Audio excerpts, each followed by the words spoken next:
Hey guys, welcome back to Adventure Gear TV. Today I don't have an ordinary out-of-the-box refrigerator review. I've had this EcoFlow Glacier Classic in my minivan camper for over 2 months now. I've camped with it, I've relied on it to keep all my food and drinks cold, and I don't really have a script for this video, but I wanted to share with you my real world experience with the EcoFlow Glacier Classic. And so something that I've thought about over the last few years, especially while testing these mini fridges, is do you really even need ice anymore when you're camping? So, is ice obsolete, especially if you're into long-term camping? Are you better off getting a mini fridge where you don't have to worry about ice, or buying a cooler and then revolving every few days back into a gas station or wherever your ice may be to top off, drain out all of that water from your cooler and add fresh ice? Over the last 2 months, I've tried every setting on this fridge. I've put it in fridge mode, freezer mode. I've run it off of its battery. I've been powering it with my solar panel and my power station nonstop, very reliably. And there are a ton of things that I love about the fridge. 2 things I don't like. And the number one thing I don't like about chest style refrigerators in general, and there's almost nothing you can do about it, all of these mini fridges that have a top opening lid have the same problem as this right here.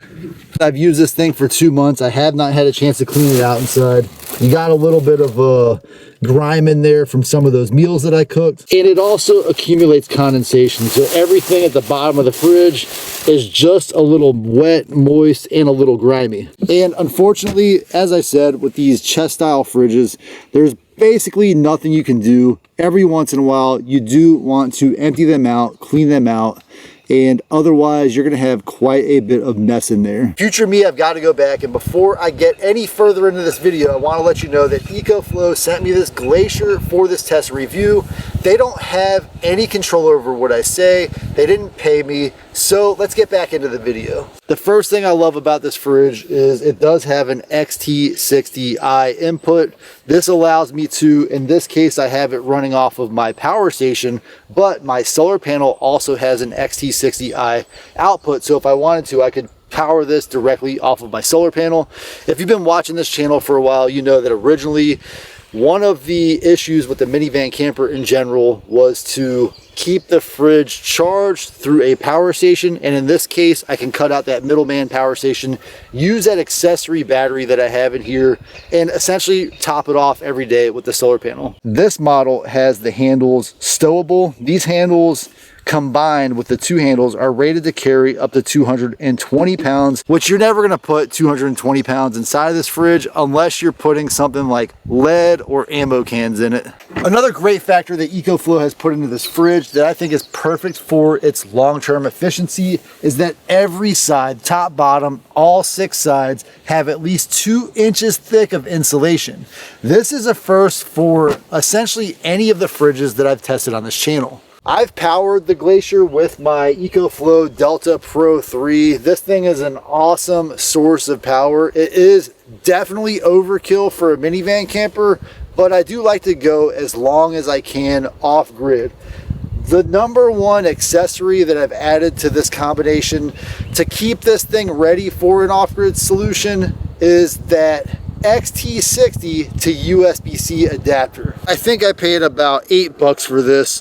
This is rated to be a 140 watt power delivery USB-C, and so this allows me to free up my 12 volt DC outlet and go directly from USB-C to that XT60 output. And there are actually 3 sizes to this fridge. I have the middle, which is a 45 liter or about 45 quarts plus or minus.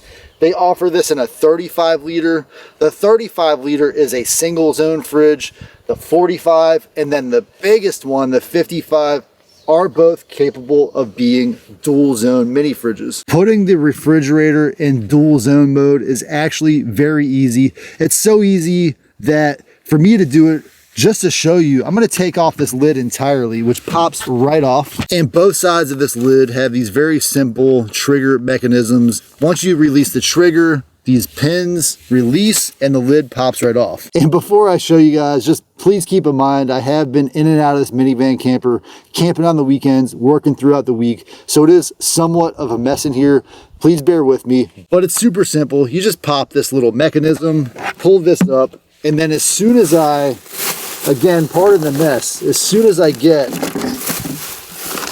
everything out of the way, I just slide this in place, and the fridge automatically recognizes that it's in dual zone mode. For my purposes, I've had everything set on refrigerator mode. However, you can freeze one side or the other. You can choose which side you want to be frozen, and that will allow you to either have more storage for food if you want stuff that will last longer that's frozen, or more storage for fresh things that you want to cook in the immediate future. And under here, I have pulled this out recently, but it did come with a basket. This basket does not fit in this smaller side. It is perfect for this side right here. So if I wanted to organize my space a little better, I'll just pop all this stuff out.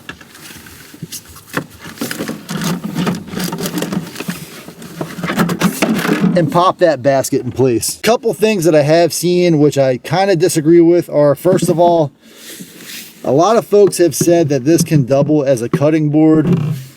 I would not be cutting on the surface. The plastic to me doesn't really feel, and I have not tried this, and I honestly don't plan to try it, but this does not feel like cutting board material. It does genuinely feel like the inside of a refrigerator, which is what I would expect something like this to feel like. But that's just my humble opinion. I don't know, guys. Let me know in the comments.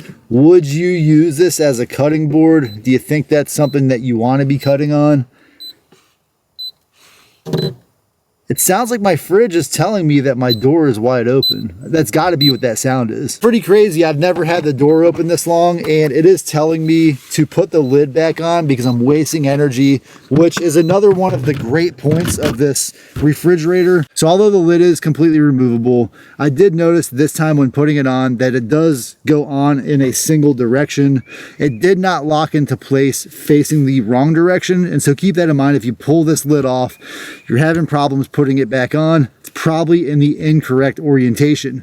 So I did learn something else, which is I can't just leave this lid off and just have this refrigerator going. So for example, if you're at a party or a tailgate party or something like that, you can't just pop the lid off and then have people just walk up and grab drinks or whatever out of it, because it will get angry with you and let you know that it wants its lid on. My Glacier Classic has an accessory 298 watt-hour battery, and because of that, I'm going to go ahead and unplug it from my power station. I want to pull it out and show you guys a little bit more about it. Now, if I did choose the size for this, I probably would have gone with the 35 liter and the single zone. 45 liters is perfect for, I think, someone who's doing a little more long-term camping, but the height of it is a little taller than I want for my minivan camper, and I feel like that 35 liter height would have been perfect for my minivan camper. But regardless of which size you choose, all three of them are compatible with this little battery right here. And surprisingly, I am not able to confirm this because I no longer have the previous EcoFlow Glacier, but this feels exactly like the battery from the original EcoFlow Glacier. So if you know anything about that, let me know in the comments. This thing does have a 100 watt USB-C output, and I can test that right now with the mini fridge because I have an adapter from XT60 to this style. So what I want to see here is I have this XT60 to USB-C adapter. I'm going to plug this into the mini fridge and then plug it into the little battery bank here, and the fridge powered right up. App has connected, which I will show you the app in a little bit. The battery is charging the fridge right now. One thing I'm a little skeptical about, and let's see if it'll work, I'm just going to cycle the compressor on, see if this thing can run it directly from the USB-C with the compressor running. So yes, it did fire right up, but now that I have the compressor cycling, I can tell that the USB-C is not meant to power the consumption of the fridge directly. So let me get this thing plugged back in. One complaint I have seen, which I do agree with, is you can put this battery in the wrong way. It won't lock into place, but it would be nice if it was only able to slide in the correct orientation.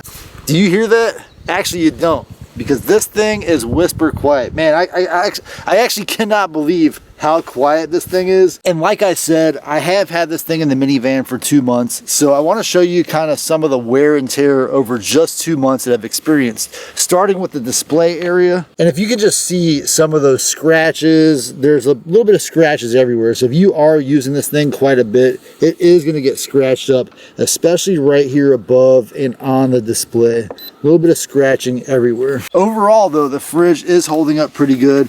I've got little scratches everywhere. Some of those scratches are because of the way I have this secured in the minivan. I don't feel like it's gonna break. I feel like this is gonna be a great long-term solution, especially because of how efficient it is. And so that brings me to the second complaint that I have about this fridge or these products in general.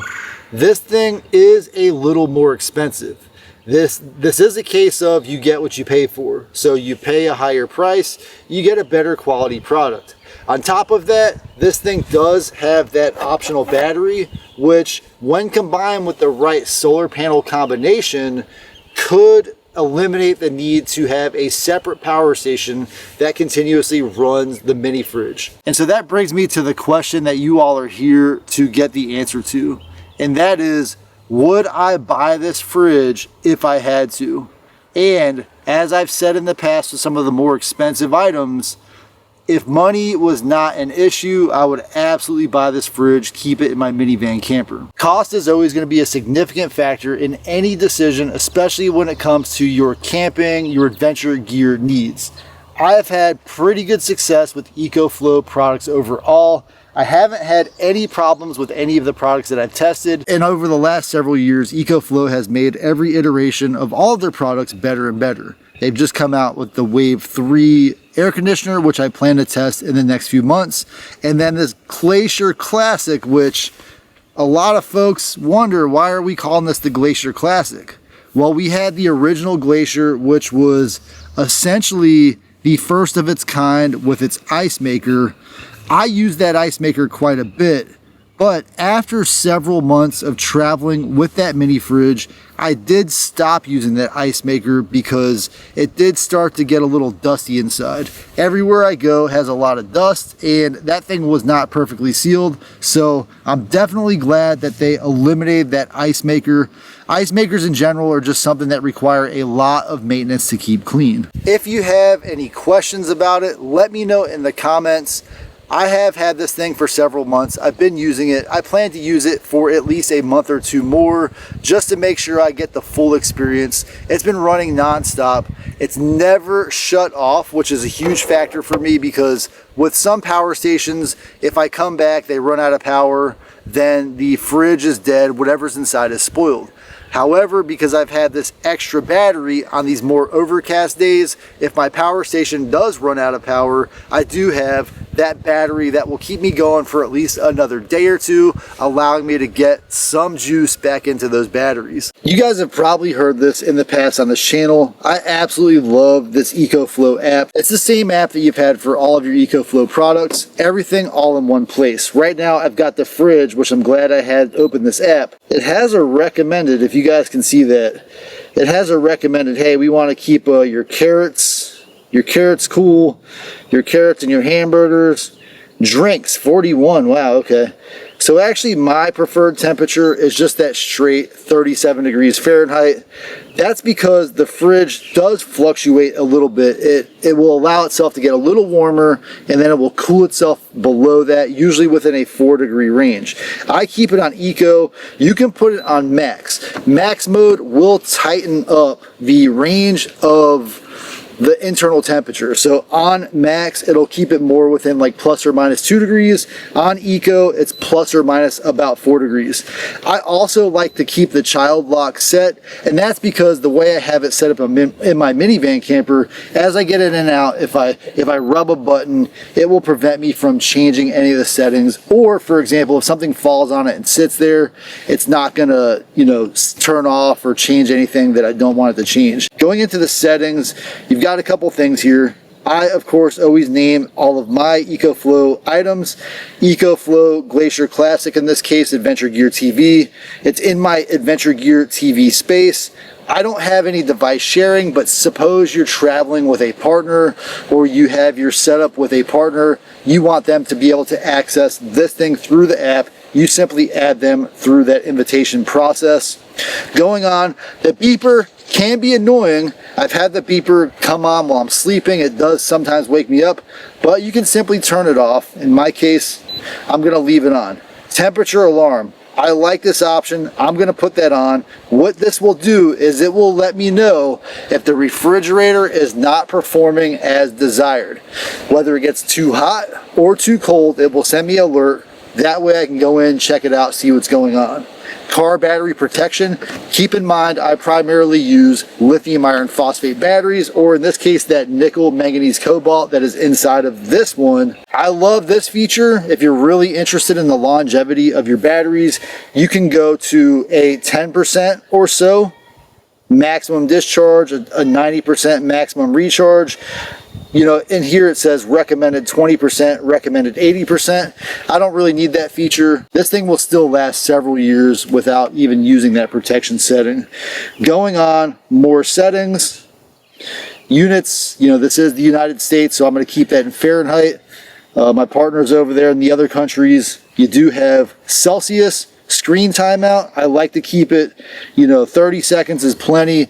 The screen is bright enough that if I'm in a pitch black environment and I'm sleeping in the minivan camper, the screen does essentially illuminate the inside of the camper enough that I can see what's going on around me, so I don't need a flashlight if I'm rolling around.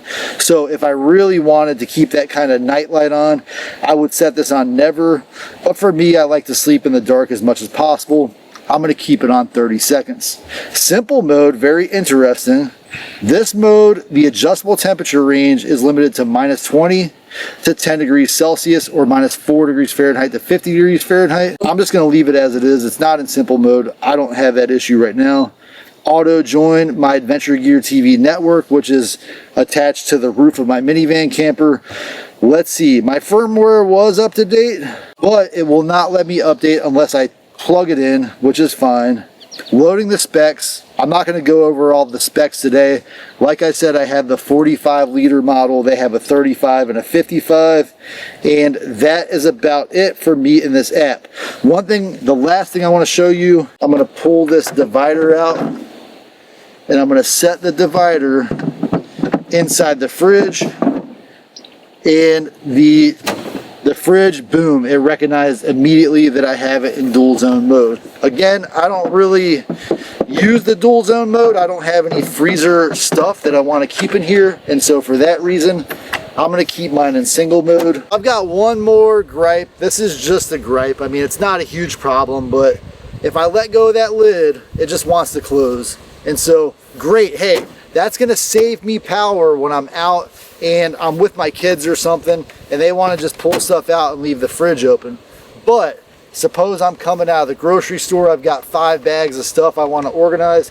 That eliminates, I have to keep one of my hands on that lid to get my groceries in and out of this fridge. Otherwise, the second I let go of it, that lid does drop. I don't like the fact that the lid does this, but if I'm really that worried about how am I going to get my groceries in with my hands full, then I can simply take off the lid, pack the fridge up, and then when I'm done, of course, not throw it or drop it anywhere.